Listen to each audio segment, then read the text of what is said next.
Segera download Quran Tadabbur, tafsir kebaikan. dalam genggaman Anda. Bulan Ramadan adalah bulan Al-Quran.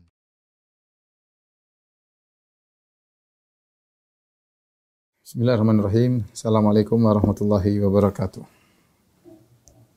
Alhamdulillahi ala ihsani wa syukru lahu ala taufiqihi wa amtinani. Asyhadu an la ilaha illallah wahdahu la syarika lahu ta'ziman li sya'nih wa asyhadu anna Muhammadan abduhu wa rasuluhu da'ila ridwani.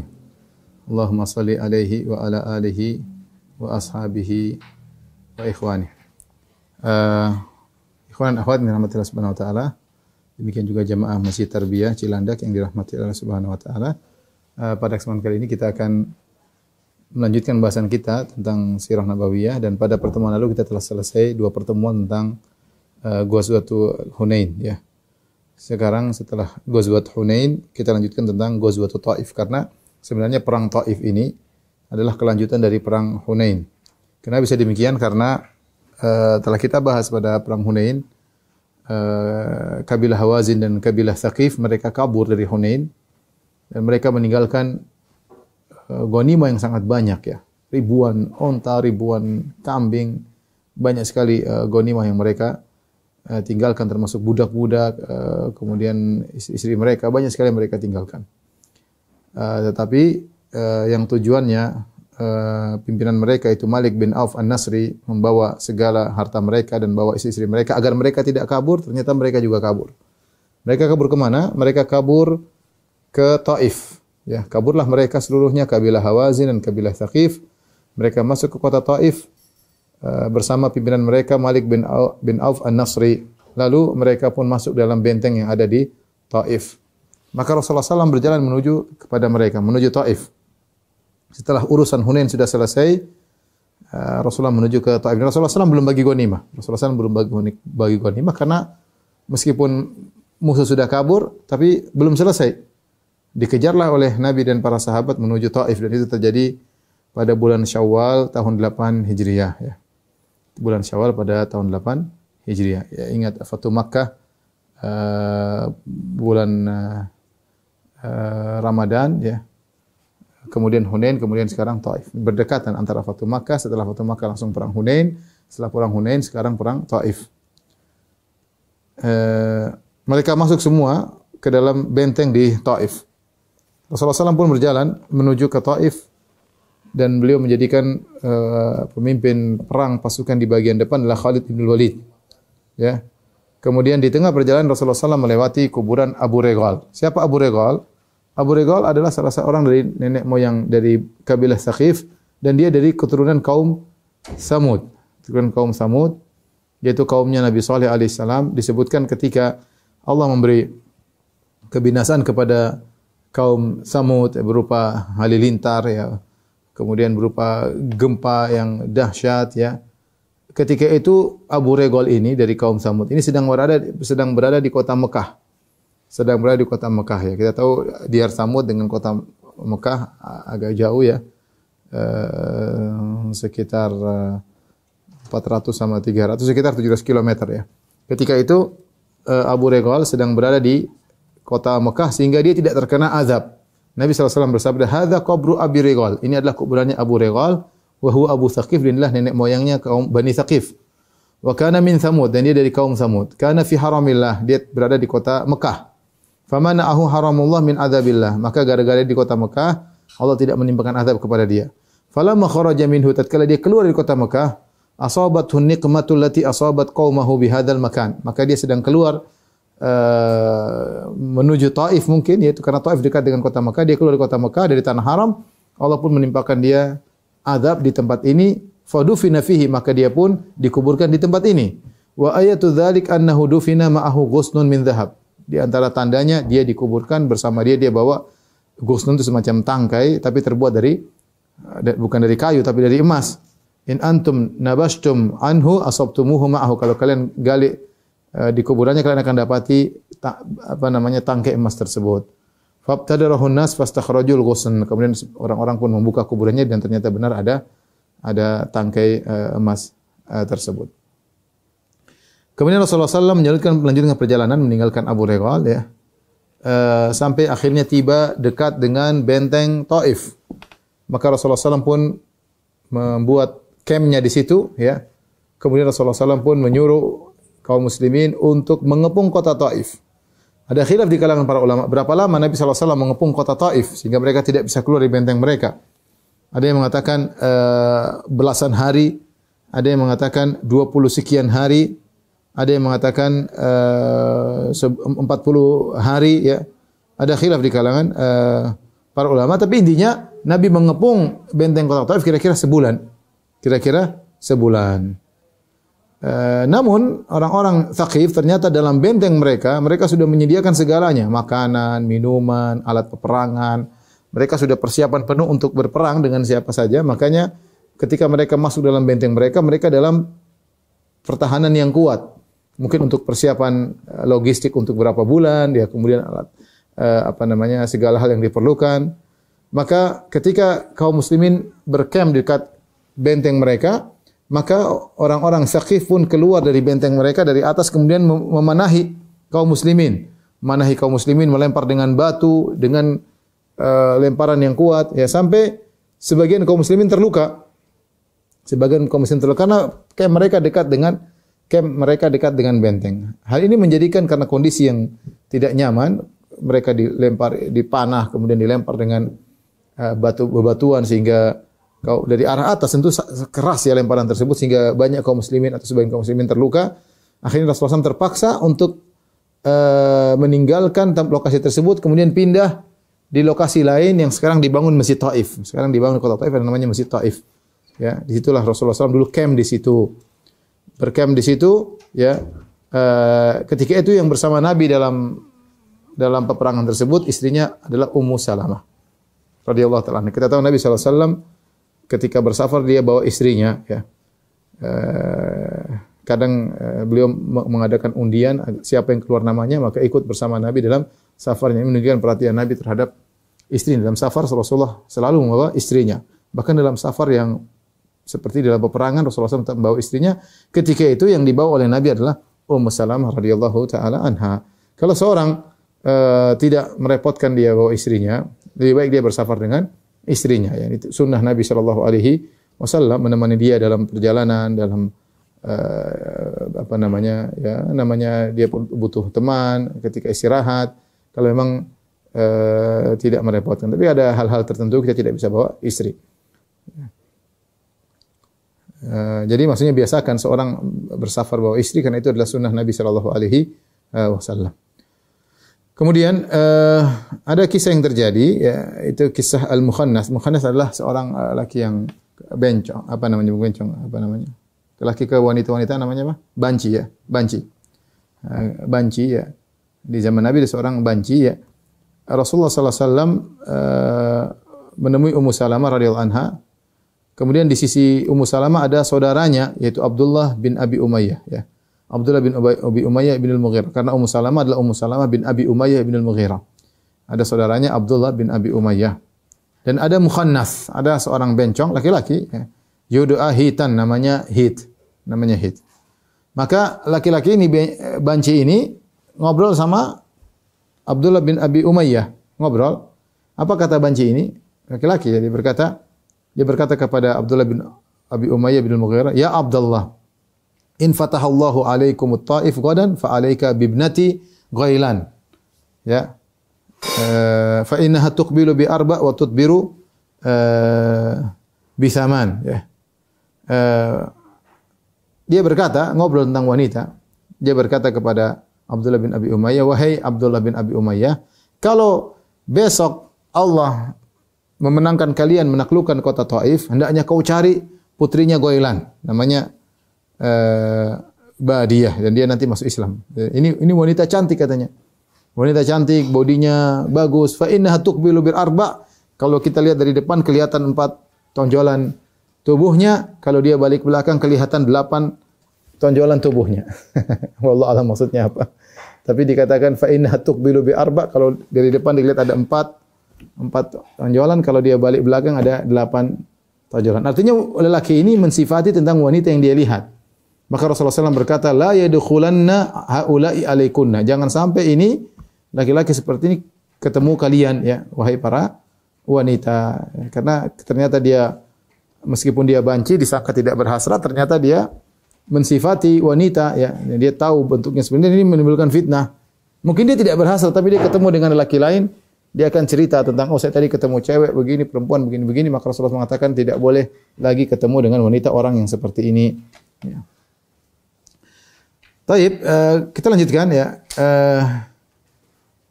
Rasulullah SAW memikirkan bagaimana cara melawan orang Taif. Sementara mereka melempar dari atas benteng, sulit untuk melawan mereka. Akhirnya Rasulullah SAW membuat manjanik. Manjanik itu semacam ketapel raksasa, ya, ketapel besar, alat untuk dilemparkan ke atas, ya. Jadi alat pelempar, sebenarnya alat pelempar dengan tali kemudian dilemparkan, ya, ketapel tapi besar, ya, dengan alat pelemparannya untuk melemparkan serangan kepada Bani Thaqif dan Hawazin yang ada dalam benteng Taif. Dan inilah manjanik pertama yang dilakukan, yang digunakan dalam Islam. Manjanik pertama. Kemudian juga Rasulullah SAW menebarkan duri-duri di sekitar benteng. Kalau mereka keluar mereka akan celaka, ya. Ini namanya peperangan. Segala strategi dilakukan, ya. Kemudian Rasulullah SAW memotivasi para sahabat untuk memanah mereka, ya. Selain menggunakan manjanik, kalau ada yang keluar mereka panah dari bawah, ya. Imam Ahmad meriwayatkan dalam musnadnya dan juga Tirmidzi dengan sanad yang sahih dari Abu Najih As-Sulami. Dia berkata, "Hasarna ma'an Nabi sallallahu alaihi wasallam hisna Taif."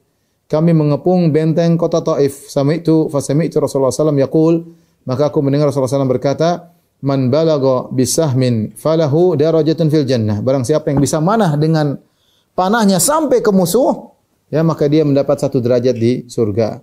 Wa man rama bisahmin fi sabilillah azza wa jalla fa huwa lahu adlu muharrar.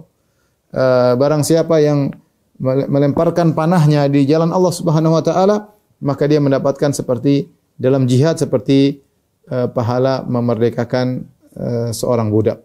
Wa man syaba syaibatan fi sabilillah kanat lahu nuran yaumil qiyamah. Barang siapa yang berjihad di jalan Allah sampai akhirnya ada uban di rambutnya, maka uban-uban yang rambutnya tersebut akan menjadi cahaya baginya pada hari kiamat kelak. Kata Abu Najih setelah meriwayatkan hadis ini, fa balagtu yauma idzin 16 sahman. Saya berhasil pada hari itu 16 panah saya panahkan ke musuh karena tidak mudah, mungkin bentengnya tinggi, panah sulit sampai ke atas, tapi Rasulullah kasih motivasi. Siapa yang panahnya sampai ke atas maka dia dapat 1 derajat di surga. Ketika peperangan sulit dilakukan, hanya sekedar dari panah bawah ke atas, atas ke bawah, yang sulit, ya. Posisi menguntungkan bagi Bani Thaqif. Dari kaum Thaqif dan kabilah Hawazin, menguntungkan mereka karena mereka posisi di atas sehingga panah mereka kuat. Lagi pula mereka berlindung di balik tembok, di balik dinding. Bisa jadi mereka lewat lubang-lubang dengan mana. Kaum muslimin mana dari bawah itu sulit. Mau tidak mau bagaimana caranya untuk bisa menembus benteng Taif tersebut? Ya, harus. Sementara mereka tidak mungkin mendekat ke benteng. Kalau mereka dekat ke benteng, semua batu-batu dilemparkan, anak panah dilemparkan, sehingga sulit untuk bisa masuk ke dalam benteng. Tapi tidak ada cara lain kecuali menghancurkan pintu benteng Taif tersebut. Maka Rasulullah SAW pun kaum muslimin menggunakan dabbabah. Dabbabah, ya, yaitu semacam kereta, ya, yang terbuat dari kulit atau apa di atasnya, dan kaum muslimin di bawahnya. Jadi mereka berlindung. Kalau ada anak panah, ada batu, maka mereka berlindung karena mereka berada di bawah semacam kereta. Kemudian mereka berlindung berjalan menuju ke pintu gerbang benteng Taif tersebut untuk mereka buka. Ya. Tujuannya adalah sampai ke situ kemudian membolongi pintu benteng tersebut. Ya. Mulailah mereka berjalan dengan di bawah dabbabah tersebut. Mereka menuju ke gerbang, tetapi dilihat oleh kabilah Thaqif, maka mereka pun melempar, ya, mereka melempar sepotong besi yang dipanaskan merah, ya, kemudian dilemparkan ke atas dabbabah tadi, membakar dabbabah tadi yang terbuat dari kulit tadi terbakar. Akhirnya kaum muslimin sahabat keluar di bawah. Ketika keluar di bawah mereka dipanah dengan panah-panah dan banyak di antara mereka yang meninggal dunia. Para sahabat tidak berhasil. Ternyata Thaqif pintar, dia lemparkan besi panas sehingga terbakar. Akhirnya para sahabat kebuka, keluar, akhirnya kena panah, banyak yang meninggal di antara mereka. Berbagai cara dilakukan oleh Rasulullah SAW, dengan manjanik, dengan panah, dengan debabah, tapi tidak berhasil. Ya, sebulan Rasulullah mengepung mereka dan tidak berhasil. Akhirnya Rasulullah SAW menyuruh untuk memotong kebun-kebun anggur yang ada di Thaqif dan dibakar. Rasulullah SAW bakar, ya, kaum muslimin, dan itu adalah sumber penghasilan mereka, anggur, orang-orang Taif. Sampai sekarang mereka juga buah-buahan di sana banyak, ya. Kalau kita ke Taif kita bisa beli buah-buahan di Taif. Di antaranya ada anggur, ya. Maka kaum muslimin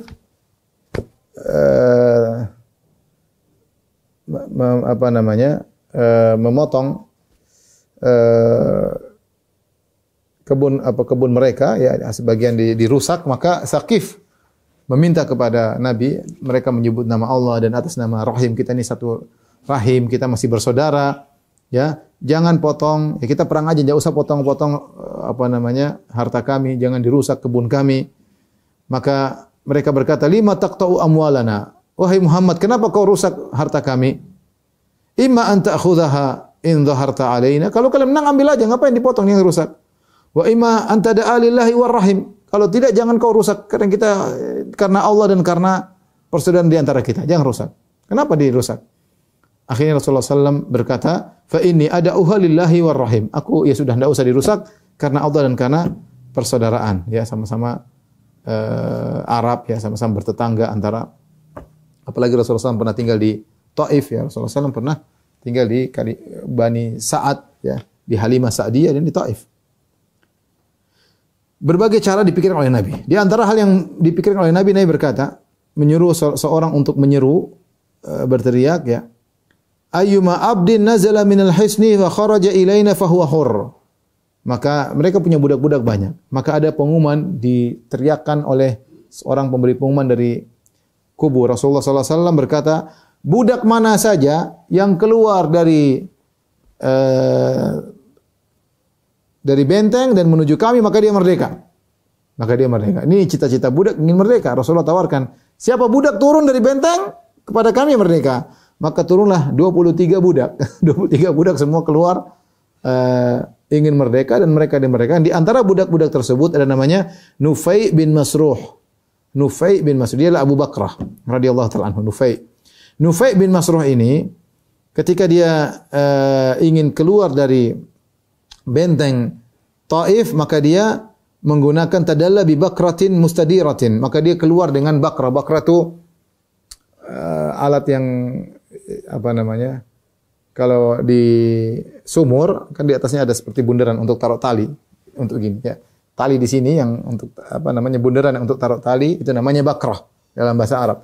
Dia gunakan alat itu, mungkin turun pelan-pelan menuju ke bawah. Maka sejak itu dia dikenal dengan Abu Bakrah. Dikenal dengan Abu Bakrah karena bahasa Arab namanya bakrah itu. Maka budak-budak tadi masuk Islam dan mereka dimerdekakan oleh Rasulullah sallallahu alaihi wasallam, ya, di antaranya Abu Bakrah. Rupanya dia budak yang cemerlang, ya. Nanti ketika Thaqif di kemudian hari masuk Islam, mereka minta kepada Rasulullah, "Ya Rasulullah, itu Abu Bakrah kembalikan kepada kami, itu budak kami, kembalikan kepada kami." Rasulullah SAW tidak mau. Rasulullah SAW berkata, "Huwa taliqullah wa taliqu Rasulillah." Dia adalah budak yang dimerdekakan oleh Allah dan dimerdekakan oleh Rasulullah SAW. Maka dialah maula. Maula adalah sebutan bagi budak yang dimerdekakan. Jadi maula Rasulillah maksudnya budak yang dimerdekakan oleh Rasulullah sallallahu alaihi wasallam. Itulah Abu Bakrah radhiyallahu taala anhu yang asalnya adalah budak yang turun dari benteng untuk bergabung dengan kaum muslimin. Baik. Tadi sudah kita sebutkan pengepungan sekitar sebulan, tapi tidak ada hasilnya. Rupanya Thaqif memiliki pertahanan yang kuat, persiapan yang matang, ya, peralatan perang yang banyak, anak panah yang banyak, batu-batu yang banyak, sulit, ya. Rasulullah sebulan juga butuh makan, para sahabat juga realistis, sulit. Sebulan bagaimana? Mentah mereka punya persediaan berapa bulan dalam benteng, ya. Sementara para sahabat juga ya realistis, butuh ini, butuh anu, ya. Mengepung sebulan dengan pasukan yang banyak tidak mudah, ya. Mengurusi sekitar pasukan sahabat sekitar 12.000 orang. Tidak mudah untuk ngurusi 12.000 orang, makannya, minumnya, dan lain-lainnya. Maka Rasulullah SAW mimpi suatu hari. Kemudian Rasulullah SAW menceritakan mimpinya kepada Abu Bakar As-Siddiq. bahwasanya dalam mimpi tersebut Rasulullah SAW mengepung ketika Rasulullah SAW sedang mengepung Bani Thaqif di benteng tersebut. Rasulullah SAW berkata, apa mimpinya? Kata Rasulullah, ya Abu Bakrin, wahai Abu Bakar radhiyallahu anhu, inni ra'aitu anni uhdiyat li qa'batun mamlu'atun zubdan. Ya Abu Bakar, aku lihat dalam mimpiku, aku diberi hadiah berupa Ka'bah, itu gelas yang besar yang penuh dengan zubdan, yaitu semacam susu ya. Fanakaraha dikun. Lalu ada gelas besar tersebut ternyata dipatok oleh ayam jago sampai bolong, faharaqa ma fiha. Maka yang ada dalam gelas tersebut air susunya tumpah semua. Air susunya tumpah semua. Faqala Abu Bakar radhiyallahu anhu, maka Abu Bakar menafsirkan mimpi tersebut. Rasulullah juga bisa menafsirkan, tapi Rasulullah ingin bertanya kepada Abu Bakar. Maka Abu Bakar berkata, ma adzunnu an tudrika minhum yaumaka hadza ma turid. Kata Abu Bakar, menurutku mimpi itu menunjukkan bahwasanya apa yang kau inginkan tidak akan kau dapatkan pada hari ini dari Thaqif. Faqala Rasulullah SAW berkata, wa ana la ara dzalik. Dan aku tidak memandang hal tersebut. Ya.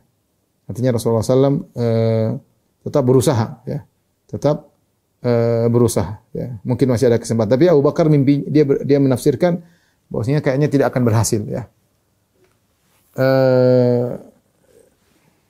Wallahu alam, ini sepertinya Rasulullah SAW juga mengatakan, la ara dzalik, aku juga memandang aku tidak bakalan bisa mengalahkan mereka. Tapi pengepungan berlanjut ya. Namun sulit bagi kaum muslimin ya. Allah tidak memberi kemenangan bagi Rasulullah untuk menaklukkan kota Taif. Maka akhirnya Rasulullah melihat harus pulang, realistis, sulit. Realitanya menunjukkan sulit untuk berhadapan dengan kondisi demikian. Maka Rasulullah berkata kepada Umar bin Khattab radhiyallahu anhu, nadi finnas inna qafiluna insyaallah. Wahai Umar, apalagi setelah mimpi tadi. Maka kata Rasulullah, wahai Umar, beri pengumuman kepada pasukan semuanya, inna qafiluna insyaallah. Kita pulang insyaallah. Kita pulang insyaallah. Maka Umar berteriak, inna qafiluna insyaallah. Kita pulang insyaallah. Ternyata kaum muslimin merasa berat, kok disuruh pulang? Sudah sebulan mengepung. Wastangkaru, kata mereka, tidak. Mereka ingin bertahan. Kata mereka, nadhhab wala naftahahu. Nadhhabu wala naftahuhu. Kita pulang dan kita belum berhasil menaklukkan kota Taif. Enggak. Kita bertahan, kata para sahabat. Kata Rasulullah, kalau begitu, ugdu alal kita, lalu gitu, ayo perang, kata Rasulullah. Semangatlah mereka, perang lagi. Besok hari mereka perang lagi, tadinya harusnya pulang. Rasulullah realistis ya. Dan demikian dalam peperangan Rasulullah realistis. Ketika kita contohkan misalnya perang Khandaq, Rasulullah SAW melihat pasukan cuma 2.000-an atau 3.000-an, musuh 10.000, secara realitas sulit untuk berhadapan. Ya caranya gimana? Bikin Khandaq supaya mereka tidak bisa masuk. Realistis, maksudnya perang kita juga disuruh mengambil ikhtiar, sebab ya kalau tidak memungkinkan kita harus punya strategi. Rasulullah sudah sebulan kelihatannya tidak mungkin menaklukkan, ya sudah pulang, harusnya demikian. Tapi para sahabat semangat, kita pulang nggak menang, gimana? Lanjut. Kita pulang nggak menang, kita lanjut. Ya. Akhirnya mereka berkata, setelah mereka besoknya perang lagi, ternyata banyak di antara mereka terluka. Bani Thaqif kuat banget ya.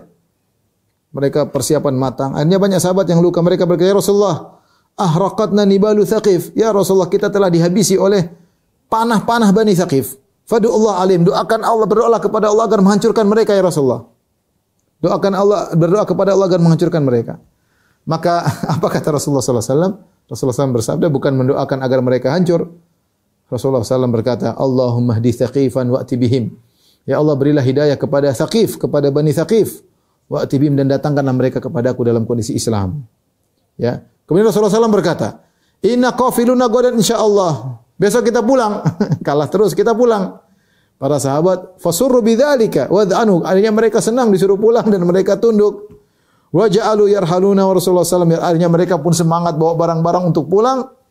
Wa Rasulullah sallallahu alaihi wasallam yadhak. Rasulullah sallallahu tertawa ya.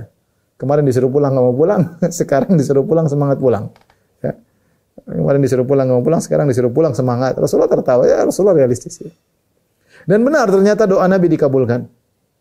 Nabi ingin mereka masuk Islam, Bani Thaqif. dan akhirnya mereka nanti masuk Islam. Akan kita sampaikan insyaallah di kemudian hari. Akhirnya Bani Thaqif yang tadi menyerang para sahabat, Rasulullah tidak mendoakan keburukan bagi mereka, Rasulullah mendoakan kebaikan bagi mereka dan mereka akhirnya masuk Islam. Taib, akhirnya Rasulullah SAW meninggalkan Taif menuju kepada Ji'ranah. Ji'ranah tempat orang-orang kalau mau umrah di antara tanah halal adalah Ji'ranah ya. Jadikan miqat di antaranya Ji'ranah, di antaranya Tan'im ya, di antara tanah halal adalah Semesi ya, Hudaybiyah, ini semua tanah-tanah halal orang bisa berumrah dari situ karena namanya umrah itu dalam bahasa Arab artinya ziarah. Ziarah dari tanah halal menuju tanah haram, dari tanah halal menuju tanah haram. Jadi orang kalau umrah harus ke tanah halal. Tanah halal itu di luar tanah haram. Tanah halal di antaranya di Ji'ranah, di antaranya di Tan'im, tempatnya Aisyah. Umrah di antaranya dari Hudaybiyah. Itu tanah halal terjauh dari Ka'bah. Tapi ketika Rasulullah SAW berjalan dari Taif menuju ke Ji'ranah, di tengah jalan Rasulullah SAW bertemu dengan Suraqah bin Malik al-Ju'shumi. Suraqah bin Malik al-Ju'shumi.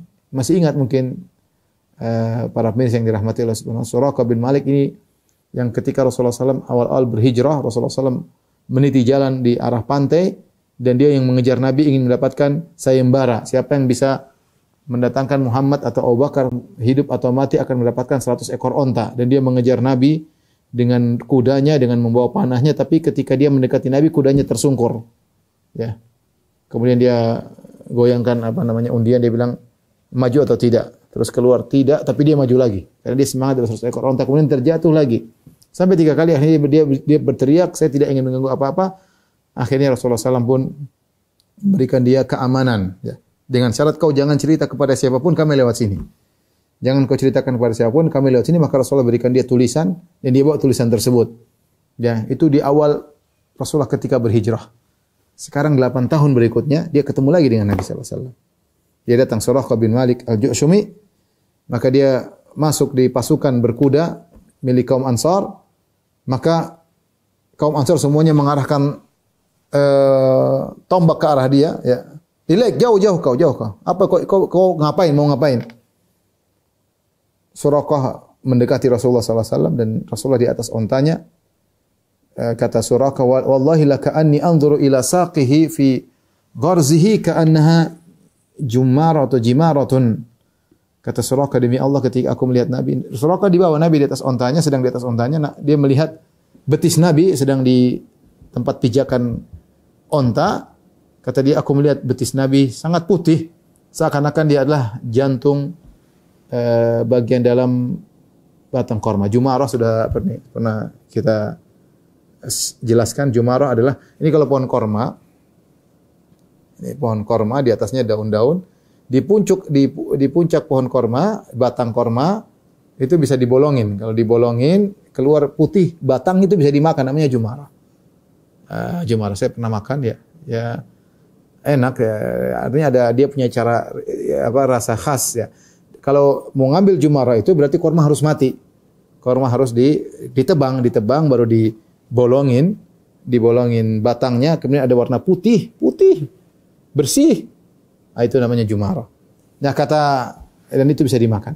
Kata Suraqah bin Malik bin Ju'shum, aku melihat betis Nabi putih seperti jumarah, seperti bagian dalam batang korma bagian atas ya.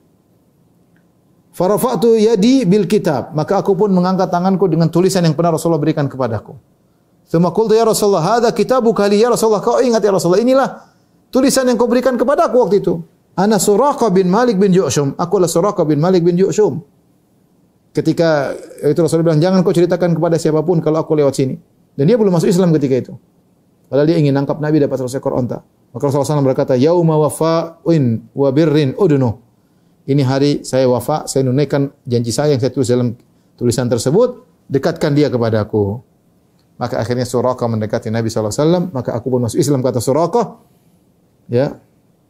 Thumma tadzakartu syai'an as'alu Rasulullah SAW, fama adhkuruhu. Illa anni qultu, lalu aku menyebutkan sesuatu kepada Nabi tentang sesuatu, tapi saya lupa. Yang saya ingat, saya bertanya kepada Nabi ketika itu. Kata Suraqah, ya Rasulullah, ditanya masalah ad-dhalah minal ibil taksha hiyadhi wa qad mala'tuha li ibili hal li min ajrin fi an asqiyaha. Dia bertanya ketika masuk Islam tadi, kesempatan dari Rasulullah, dia bertanya, "Ya Rasulullah, ada onta tersesat, entah ontanya siapa. Dan saya punya hayadi, yaitu air yang saya penuhi untuk onta-ontaku."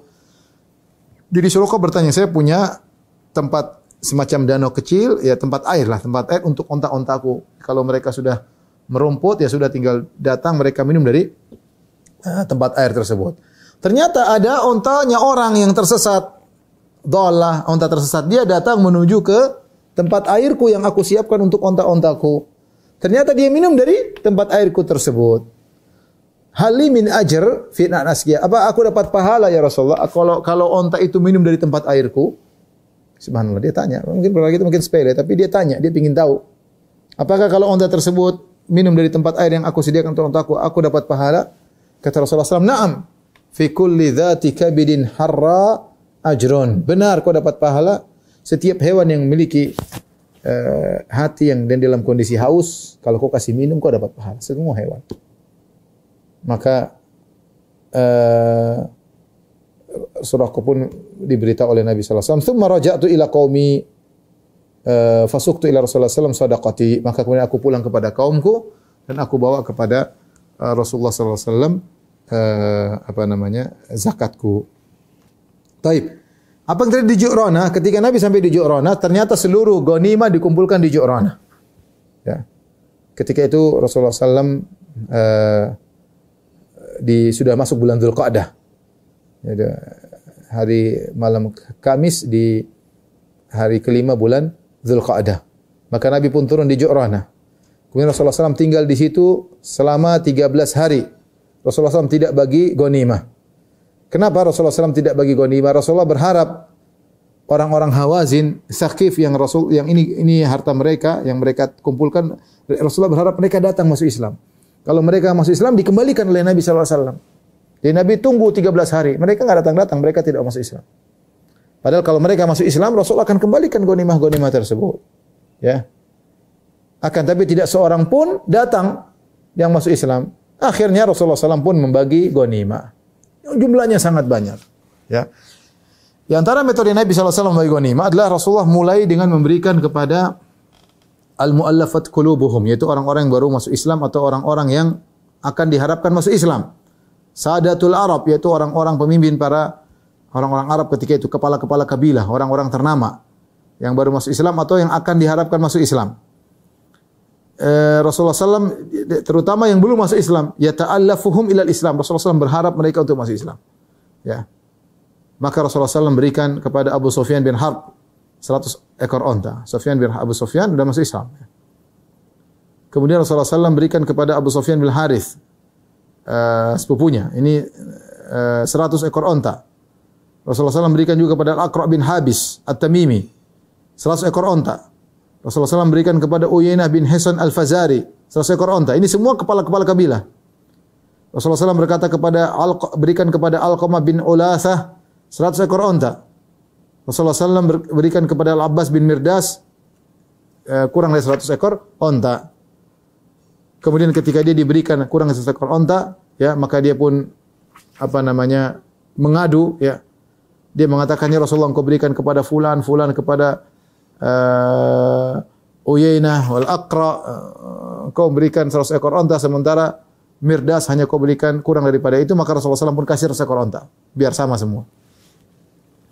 Rasulullah SAW juga berikan kepada Hakim bin Hizam 100 ekor onta. Rasulullah bagi-bagi. Ini semua pembesar Quraisy, pembesar kabilah-kabilah Arab, Rasulullah kasih. Karena mereka penting, aset bagi kaum muslimin kalau mereka masuk Islam atau yang sudah masuk Islam agar kokoh iman, yang belum masuk Islam agar masuk Islam. Ya, ini siasat atau politik dalam berdakwah, siasat dalam berdakwah, ya. Dan itu boleh dengan harta sedekah, ya. Atau harta zakat. Kemudian Rasulullah SAW berikan kepada Hakim bin Hizam 100 ekor onta. Hakim bin Hizam adalah ponakan Khadijah yang punya banyak jasa besar kepada Nabi dan kepada Khadijah ketika ketika Rasulullah SAW dikepung, cerita lama dulu, nah kita sampaikan ketika Rasulullah SAW dikepung selama 3 tahun, Bani Hashim dikepung oleh orang Quraisy, tidak dikasih makan, tidak boleh berinteraksi dengan mereka, tidak boleh menikah dengan suku yang lain, ya, Bani Hashim semuanya sampai mereka kelaparan. Di antaranya Hakim bin Hizam, dia mengirim makanan dengan ontanya dikirim kepada bibinya Khadijah. Ini Hakim bin Hizam. Orang yang sangat baik ya. Dan dialah Hakim bin Hizam yang beli budak Zaid bin Harithah. Kemudian dia hadiahkan kepada bibinya Khadijah, yang budak tersebut akhirnya menjadi anak angkat Nabi SAW. Zaid bin Harithah akhirnya menjadi sahabat Zaid bin Harithah yang punya anak Usamah bin Zaid. Yang beli adalah Hakim bin Hizam. Maka Rasulullah SAW, dan dia pembesar di orang-orang Quraisy, Rasulullah SAW kasih 100 ekor onta. Kemudian dia minta lagi, ya Rasulullah 100 ekor onta lagi. Rasulullah SAW kasih lagi 100 ekor onta yang kedua, 200 ekor onta. Tsumma sa'alahu, kemudian minta lagi, Rasulullah SAW kasih lagi 300 ekor onta. Jadi dia minta, Rasulullah kasih. Setelah Rasulullah SAW kasih, maka baru Rasulullah kasih nasihat. Ini itu hak penguasa ketika itu. Rasulullah yang berkuasa. Dia mau kasih berapa terserah dia, yang dia melihat, Rasulullah SAW melihat maslahat yang dia harapkan. Maka Rasulullah SAW berkata, setelah dia kasihkan 300 ekor onta kepada Hakim bin Hizam, maka dia nasihat, dia berkata, "Ya Hakim, wahai Hakim, inna hadzal mala khadirun hulwun." Sungguhnya harta dunia itu hijau dan manis.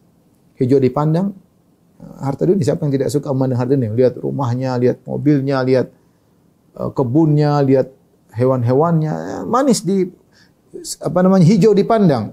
Hulwun, manis dirasakan. Manusiawi suka dengan harta yang banyak. Maka kemudian dia berkata, "Faman akhadhahu bi sakhawati nafsin burika lahu fihi." Ya, barang siapa yang mengambil dengan dada yang lapang, tidak tamak, ya, maka akan diberkahi. Ada yang ambil biasa aja, jangan dimasukkan di hati. Wa man akhadhahu bi israfi nafsin, barang siapa yang mengambil harta tersebut dengan tamak, pingin cari-cari, ya, lam yubarik lahu fihi, maka Allah tidak akan beri berkah kepada harta tersebut. Wa kana kalladzi ya'kulu wa la yashba. Ketika dia mengambil harta dengan tamak, dia seperti makan orang yang makan namun enggak pernah kenyang. Wal yadul ulya khairum minal yadi sufla, dan yang memberi tangan di atas lebih baik dari tangan yang di bawah. Subhanallah. Tapi Rasulullah SAW tidak menahan, Rasulullah kasih dulu. Setelah kasih, baru Rasulullah SAW nasihati. Bahwasanya jadi patokan adalah keberkahan. Bagaimana cara agar kita berkah? Kita ngambil harta tidak tamak. Dapat alhamdulillah enggak, ya sudah. Ya, bukan kita tamak kemudian siang 24 jam, kalau bisa 32 jam bekerja dalam sehari. Tamak dengan harta. Kalau ada harta kita ambil, di antara bentuk kita tidak simpan di hati, kita sedekahkan, kita berikan kepada orang yang lain. Kita tidak tamak, tidak mengejar-ngejar. Jadi abdud dinar, abdud dirham, jadi budak dinar, budak dirham. Ya. Harta sudah masuk dalam hati. Karena orang yang seperti ini, maka dia tidak diberkahi. Seperti orang yang makan tidak pernah kenyang. Ya, kelihatannya banyak makan-makan dulu, tapi hasilnya enggak ada, tidak kenyang. Sama seperti orang numpuk-numpuk harta, artinya enggak ada kebahagiaan, enggak dia dapat, keluarganya rusak, atau dia sakit, atau dia mati, atau apa, hasilnya enggak ada, anak-anaknya nakal, ya. Kemudian harta dia hambur-hamburkan pada maksiat yang tidak jalan sana, jalan kemari, hambur-hamburkan uang yang tidak bermanfaat, hanya menambah hisapnya pada hari kiamat kelak, memperpanjang hisapnya. Ini harta tidak diberkahi, hasilnya enggak ada, ya, hasilnya enggak ada. Seperti orang yang makan enggak pernah kenyang, tangan yang di atas lebih baik daripada tangan yang di bawah. Ketika Hakim mendengar nasihat Nabi SAW, dia berkata, "Ya Rasulullah," ini suami omnya dulu, Khadijah bibinya. Dia berkata, "Ya Rasulullah, walladzi ba'atsaka bil haqq, la arza'u ahadan ba'daka syai'an hatta ufariqad dunya." Kata dia, Rasulullah, demi Allah yang mengutus engkau dengan kebenaran. Dia bersumpah di hadapan Nabi. Aku tidak akan mengurangi harta orang lain dengan meminta kepada orang lain setelah ini. Sedikit pun sampai aku meninggal dunia. Aku tidak bakalan minta harta orang lain, mengurangi harta dia, mengurangi aset orang lain sampai aku meninggal dunia. Dan itu benar-benar dijalankan oleh Hakim bin Hizam.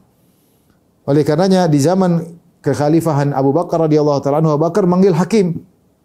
Dia manggil Hakim bin Hizam untuk diberikan pemberian, tapi dia enggak mau. Saya enggak mau terima. Ya. Kemudian di zaman Umar bin Khattab radhiyallahu anhu, Umar panggil dia karena dia berhak mungkin dikasih pemberian, dia tidak mau ngambil. Ya. Kemudian Umar berkata kepada kaum muslimin, "Inni ushidukum ma'syaral muslimin, anni a'ridu alaihi haqqo min hadzal fai'." Kata Umar, "Ya kaum muslimin sekalian, persaksikanlah, aku telah memberikan kepada dia hak dia dari harta fai', dari harta orang kafir yang dikuasai. Faya'ba an ya'khudhahu, tapi dia enggak mau ngambil.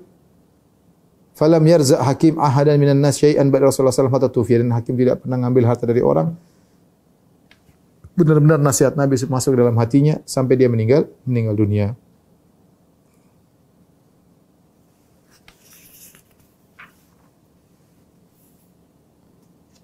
Kemudian di antaranya Rasulullah SAW memberikan kepada Safwan bin Umayyah, dan ketika itu masih musyrik. Safwan bin Umayyah ma'ruf yang sudah kita jelaskan, dia sampai kabur mau lari ke Jeddah, kemudian dikasih pengamanan. Dia bilang kalau satu dunia semua beriman, saya tidak akan beriman kepada Muhammad. Dia jengkelnya luar biasa.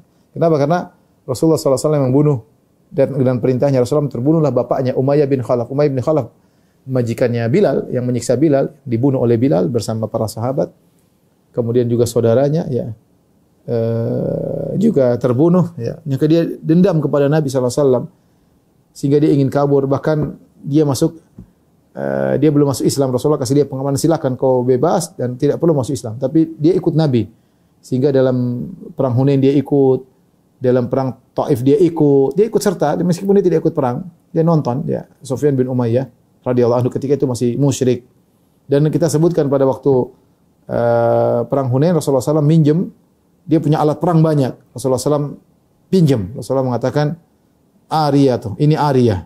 Qasban, ya Muhammad, apakah kau akan merampas hartaku, alat-alat perangku? Kata Nabi, la, bukan. Bal Ariyah, ya, marduda atau madmunah, tapi adalah pinjaman yang akan dikembalikan. Safwan. Ketika perang Hunain, Rasulullah SAW berikan kepada Safwan 300 ekor onta. Rasul kasih 100. Ini orang benci sekali sama Nabi SAW. Rasulullah SAW kasih lagi 100 ekor onta. Sampai 3 kali. Ya. Kata Safwan bin Umayyah, dia masuk Islam setelah itu. Dia berkata, "A'tani Rasulullah SAW yauma Hunain." Rasulullah SAW ketika perang Hunain, dia kasih saya harta sangat banyak. 300 ekor onta, banyak kan? 1 ekor onta saja berapa kalau kita beli sekarang? Kalau 10 juta, kalau kali 300 ya banyak lah. 10 kali 300 ya berapa? 3 miliar ya. Wa innahu la abghadun nasi ilayya, dan dia adalah orang yang paling aku benci. Rasulullah ini orang yang paling aku benci. Fama zala yu'tini hatta sara wa innahu ahabbun nasi ilayya. Tapi Rasulullah berikan aku sampai jadilah dia orang yang paling aku cintai. Subhanallah. Hadiah punya pengaruh. Benar kata Nabi SAW, tahadu tahabu. Saling beri hadiah, kalian akan saling mencintai. Sifat manusia. Kata seorang penyair, ahsin ilan nasi tasta'bid kulubahumu, fatala masta'badal insanal ihsan. Berbuat baiklah kepada orang lain, kau akan mengambil hatinya. Betapa kuat perbuatan baik mengambil hati orang lain. Ya, inilah yang dilakukan oleh Balqis ketika mengambil hati Sulaiman. Wa inni mursilatun ilaihi bihadiyatin. Aku ingin kirim hadiah kepada Sulaiman. Ya, mengambil hati Sulaiman, tapi Sulaiman tidak mau terima alaihissalam. Tapi intinya, Safwan tadi sangat benci. Orang paling benci di alam semesta adalah Muhammad bagi dia, sallallahu alaihi wasallam. Tapi Rasulullah SAW tahu ini kebencian luar biasa kepada Nabi. Nabi kasih seekor onta. Taib. Tentu berubah kebenciannya. Mungkin tadi 100 jadi 90. Derajat kebencian dari 100% jadi 90%. Kasih lagi 100 ekor onta. Dari 90 dapat terima 200 ekor onta, mungkin jadi langsung jadi 0. Kasih lagi 100 ekor onta, maka jadilah Nabi orang yang paling dia cintai, berubah. Praktekkan ini kalau Anda tidak percaya. Ada orang benci sama Anda kasih mobil 1. Ini orang benci, tiap hari ngomongin Anda, jelek-jelekin Anda, benci, dendam. Sudah kasih 100 jangan 100 ekor onta, kasih 1 mobil.